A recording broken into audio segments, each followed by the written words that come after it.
मालिक को प्रणाम। सभी अभ्यासी भाई बहनों को नमस्कार। लक्ष्य की ओर।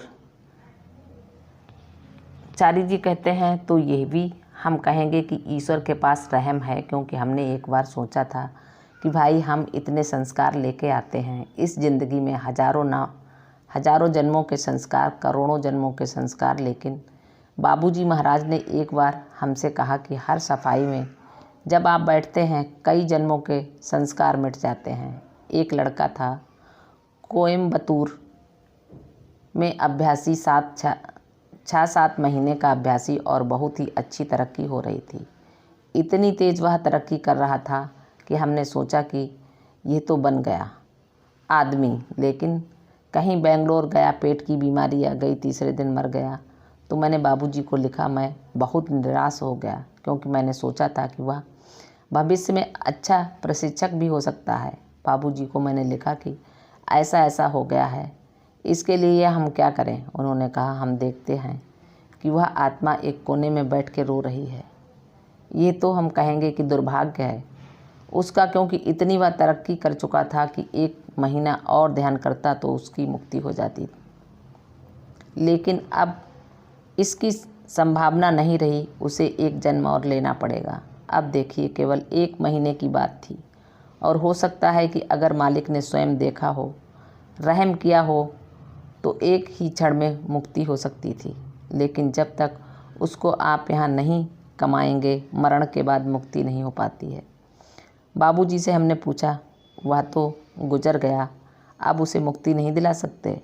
तो उन्होंने घूम घाम के कुछ जवाब दिया, जिसका मतलब यही था कि भाई कोई चीज़ ऐसी नहीं है जो नामुमकिन है, लेकिन हम कर नहीं सकते क्योंकि वह उसके लिए पात्र नहीं है। आप दूसरी तरफ से देखिए, अगर एक ही सफाई में 10 जन्म के, 20 जन्म के, 50 जन्म के संस्कार मिट गए तो प्रकृति में कितना रहम है। मान लीजिए अगर हर संस्कार बनाने में जितना समय लगा, मिटाने में उतना ही समय लगना है, तो कब इसके मिटने की गुंजाइश होती हो। तो प्रकृति जिस हाथ से सजा देती है उसी हाथ से रहम भी दिखाती है। तो हमें स्वीकार लेना चाहिए कि हे नाथ, तू ही मनुष्य जीवन का ध्येय है, हमें बचाओ।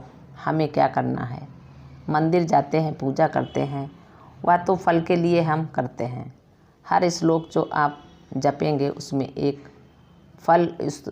फलश्रुति साथ में आती है। इसको जपोगे तो ये फल पाओगे। यहाँ तक कि एक वेद में त्रिशुपर्ण मंत्र है, उसमें कहते हैं कि ब्राह्मण को मार दिया तो उससे मुक्ति पाने के लिए इस मंत्र को पढ़ो।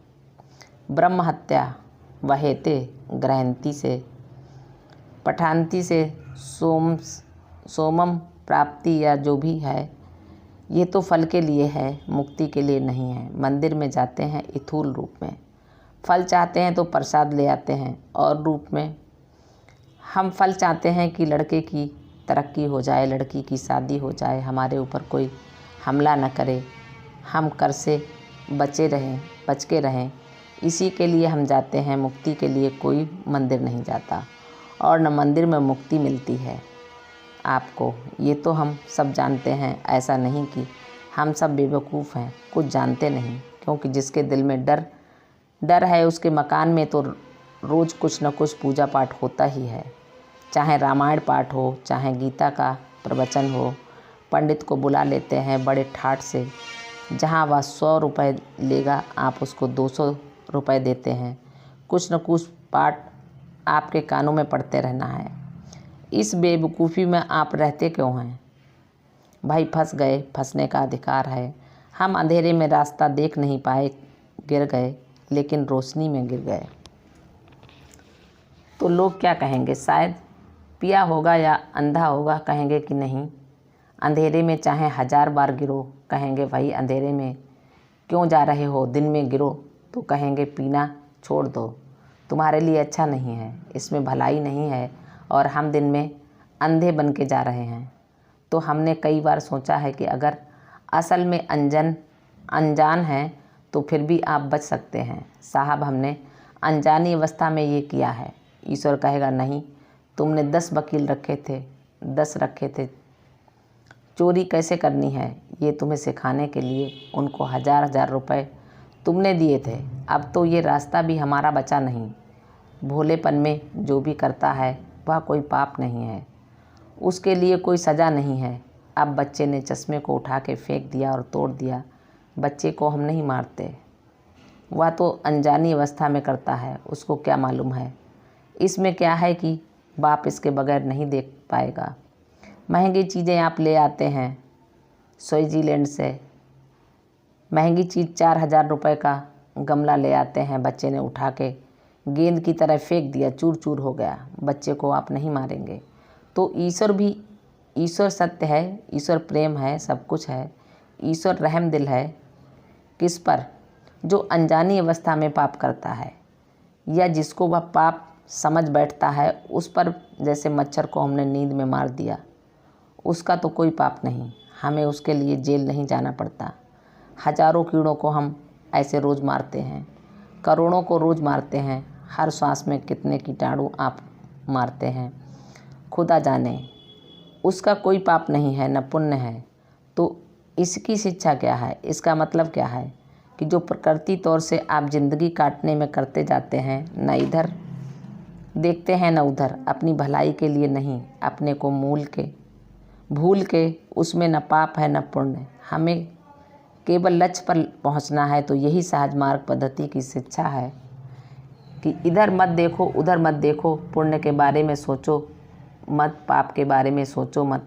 ध्यान उस पर लगाओ जो तुम्हारा लक्ष्य है, तुम्हारा मार्ग है। मार्ग खोजो, मार्ग पर चलो। मार्ग नहीं मिला तो बैठे बैठे ईश्वर से सीधे प्रार्थना करो, हे नाथ हमें ऐसा मार्ग दर्शक भेजो जो इसमें हमारी सहायता कर सकते हैं। हिंदू धर्म में तो सब कुछ है। जैसे आप सब्जी वाले के पास जाएंगे तो हर सब्जी वहाँ मौजूद है, आप जो चाहते हैं वह ले आते हैं। हिंदू धर्म में हर चीज़ है। जैसे सनाड साहब ने कहा, पुरुषार्थ, धर्म, अर्थ, काम, मोक्ष। जो धर्म चाहता है धर्म करता है, जो काम चाहता है काम के रास्ते में चला जाता है।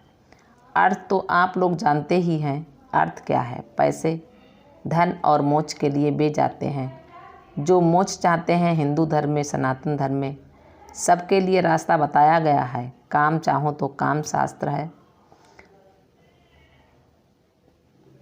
अर्थशास्त्र वह भी है मौजूद, धर्मशास्त्र वह भी है, मोक्ष शास्त्र वह भी मौजूद है। तो ये आपके ऊपर है।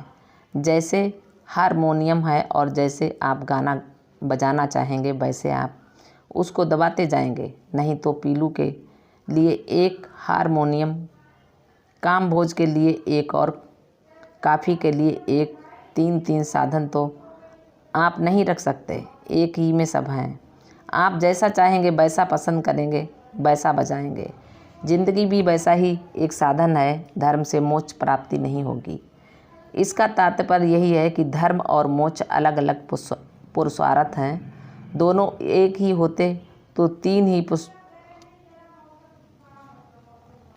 पुरुषार्थ रह जाते। अगर हम अर्थ कमा के दान देते और दान के जरिए मोक्ष पा सकते तो अर्थ की आवश्यकता नहीं होती।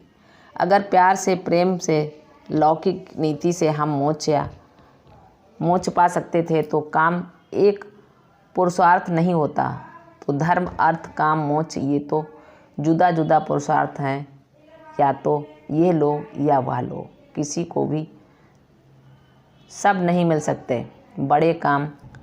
बड़े लोग तो यही कहते हैं, ये चारों तुम्हारे सामने हैं। अक्लमंद हो, अच्छे खानदान के हो, पढ़े लिखे हो, मोक्ष के मार्ग पर चलो, तब बच सकते हो। पैसे की कमी शायद हो सकती है, लेकिन इतनी कमी नहीं होगी कि तुम भूखे रहोगे।